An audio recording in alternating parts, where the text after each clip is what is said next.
স্থল ও রেলপথে আন্তর্দেশীয় বাণিজ্য বৃদ্ধি করতে বাংলাদেশ ও ভারতের যৌথ অর্থায়নে বাংলাদেশে চলমান আশুগঞ্জ আখাউড়া ৪ লেন জাতীয় মহাসড়ক এবং আখাউড়া আগরতলা রেলপথের প্রকল্প নিয়ে অনিশ্চয়তা তৈরি হয়েছে।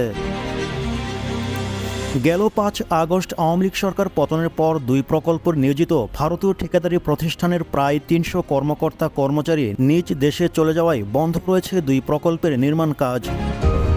কবে নাগাদ প্রকল্পের কাজ পুনরায় শুরু হবে সে সম্পর্কে কোনো তথ্য নেই সংশ্লিষ্টদের কাছে। এদিকে ব্রাহ্মণবাড়িয়া আশুগঞ্জ নদীবন্দর থেকে আখাউড়া স্থলবন্দর পর্যন্ত বিদ্যমান সড়কটি ৪ লেনে জাতীয় মহাসড়কে উন্নতিকরণে প্রকল্পটি একনেকে অনুমোদন পায় ২০১৭ সালে। তবে ভূমি অধিগ্রহণ, করোনা মহামারী ও বৈশ্বিক অর্থনীতির মন্দায় বিলম্বিত হয় প্রকল্পের কাজ। প্রায় ৫১ কিলোমিটারের এ মহাসড়ক নির্মাণ ব্যয় হচ্ছে ৫,৭৯১ কোটি টাকা, যা বাস্তবায়ন হচ্ছে ভারতের ঋণ সহায়তা ও বাংলাদেশ সরকারের যৌথ অর্থায়নে।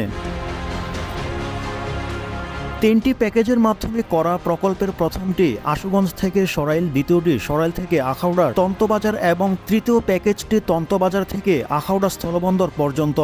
সবকটির কাজ দেওয়া হয়েছে ভারতীয় ঠিকাদারি প্রতিষ্ঠান এফনেক্স ইনফ্রাস্ট্রাকচার লিমিটেডকে।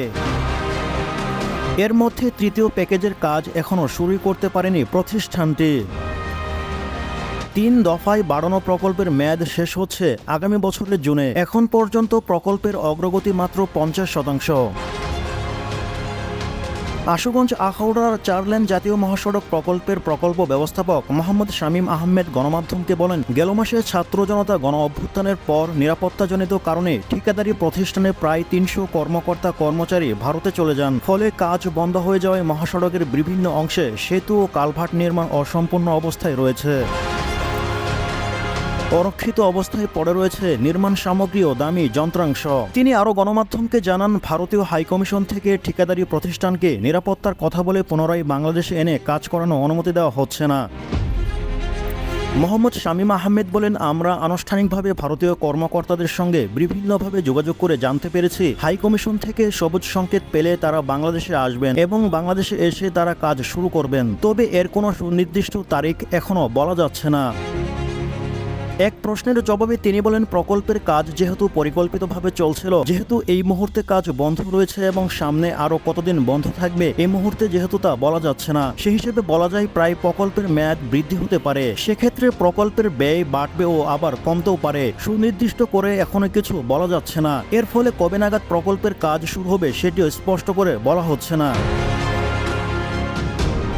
এদিকে আশুগঞ্জ থেকে ধরখার পর্যন্ত নির্মাণাধীন মহাসড়কের বিভিন্ন অংশে সরজমিনে ঘুরে দেখা যায় বিভিন্ন স্থানে বড় বড় খানাখন্দের কারণে যান চলাচল বাধাপ্রাপ্ত হচ্ছে। বিশ্বরোড মোড়ে প্রায় প্রতিদিন তীব্র যানজট লেগে থাকছে। শহরের ফুলবাড়িয়া থেকে পুনিয়াউট পর্যন্ত ওভারপাসটি পিলারের কাজ সম্পন্ন হয়েছে। নিচের মহাসড়কে খানদরখনের কারণে ওই সড়ক ব্যবহার না করে শহরের ভিতর দিয়ে ভারী যানবাহন চলাচল করছে, যার ফলে জনদুর্ভোগ নিত্যদিনের। অন্যদিকে রেলপথ পুরোপুরি প্রস্তুত না হওয়ায় কয়েক দফায় ট্রায়াল রান শেষ করতে গত বছরের ১ নভেম্বর ভারতের প্রধানমন্ত্রী নরেন্দ্র মোদী ও বাংলাদেশের তৎকালীন প্রধানমন্ত্রী শেখ হাসিনা রেলপথ উদ্বোধন করেন। তবে তখন কাস্টমস ও ইমিগ্রেশন ভবন, প্ল্যাটফর্ম এবং সংযোগ সড়কে কাজ বাকি থাকে, যা এখনও পুরোপুরি শেষ করা সম্ভব হয়নি। তবে কবে নাগাদ প্রকল্পেও নিয়োজিতরা দেশে এসে কাজ শুরু করবেন সে সম্পর্কে তথ্য নেই স্থানীয় প্রশাসনের কাছে। তবে ঠিকাদারি প্রতিষ্ঠানের সঙ্গে যোগাযোগ করার জন্য মন্ত্রণালয়ে যোগাযোগ করা হবে বলে জানান আখাউড়া উপজেলা নির্বাহী কর্মকর্তা গাজালা পারভিন রুহি। তিনি গণমাধ্যমকে বলেন, ওই প্রকল্পের সংশ্লিষ্ট প্রকৌশলী এবং টেকনিক্যাল লোকজন এই মুহূর্তে প্রকল্প এলাকায় নেই।